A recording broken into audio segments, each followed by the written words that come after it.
Hi there, and thanks for stopping by. It's been a while since I've made a video, so I thought I'd get things rolling by showing a project that I finished not that long ago.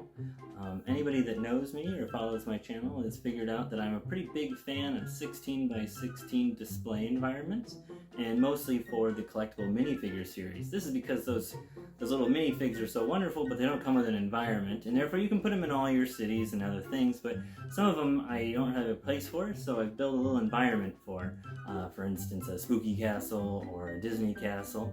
And in this latest Looney Tunes minifigure set has a great desire for its own display, and therefore what I've done is put together a small 16 by 16 environment for the Looney Tunes figure. So let's check it out.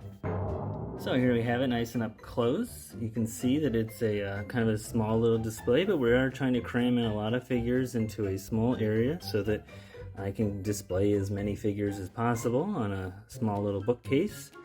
You might notice that this is a facade. There isn't like a full build here. It's not completely fleshed out, and that's on purpose. I'm not here to look at the back of it the majority of the time. This is just sitting on my shelf and looking very attractive with lots of figures crammed in.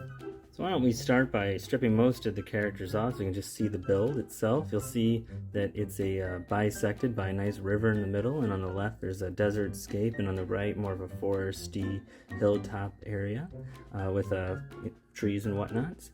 Just representation, obviously. So even here we have just representation of the out west. You'll notice that there's a little hole here. This is where Bugs Bunny's house would be. And I really like this idea. So here's Bugs Bunny's house, and you've got a nice little environment for him, and he's got his little mailbox, which is featured in a handful of his little shorts. And then if you bring in the Tasmanian Devil, he's got a nice little spot to sit on top of that hole. So now the Tasmanian Devil has a spot, and if you take him off, you've got a hole or a little house for Bugs Bunny. We'll add back in the Porky Pig area. So I have Porky Pig just up front because he doesn't actually have much of an environment for him, but he's just in the grassy area because it fits better, and he's just got his little "That's all, folks" sign.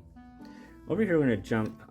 We'll add in some of these little foresty guys later, but what we're going to do is I'd like to feature this road that I have built for the out west area. You'll see it kind of has a little forced perspective component to it. It's wide here, too wide. It takes some curves, zigzags, very Looney Tunes-esque, and zigzags and goes through a tiny little tunnel. And in this case, the tunnel is real. You can actually see through it. It's not painted on like in the cartoons. But I really was hoping to get this road effect and having kind of a big distance sort of thing. And so the forced perspective was the way to go.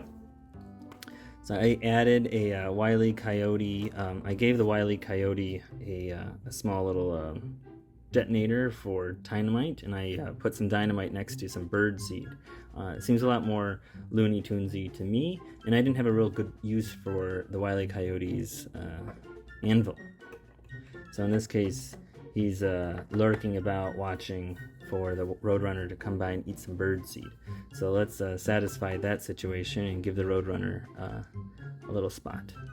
Then we're going to jump down to the area with all the cheese. So this would be the Speedy Gonzales section, and this is just kind of a lowlands area. I like to have things tiered, so you have low creatures, high, middle and high, and then something flying, so you get a little bit of depth to it and some height.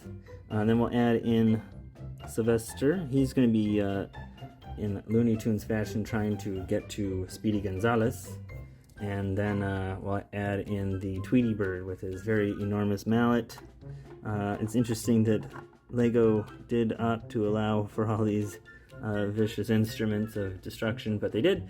So Tweety Bird has a very large mallet, and he's going after Sylvester. You may have noticed that I left out two of the characters, the Lola Bunny and the Petunia Pig. It's mostly because they weren't any of the classic Looney Tunes cartoons that I saw when I was a kid, which was several decades ago. And of course, these cartoons were from quite before my time even. So I didn't get those. The other problem was, I think, for instance, Lola Bunny was in a basketball jersey for the movie Space Jam, and it made her very ununiversal. She wasn't, she doesn't really fit in any of these environments. She's not, you know, none of these guys are wearing a basketball outfit. So it's odd that for Space Jam, they made Lola Bunny in her basketball jersey, but for the rest of the characters, they let them be in their very classic normal attire. So some askew there. So this is one of my more simple ones. It's a shorter one. You might have noticed from the opener that I have a kind of a high deck and a low deck, and some of them have to be a little shorter than others so that they don't block the ones behind it on the upper shelf. So this is suitable for the low shelf, and I try to maintain that. Well, there you have it, and thanks for stopping by. If you had any questions or ideas for my little 16x16 Looney Tunes display, let me know in the comments. Or if you saw something in my little opener there where you maybe saw one of the other displays that I have that you're intrigued by or something, let me know, and maybe I'll do a little video to show you more about it. Well, have a great day and take care. Bye-bye.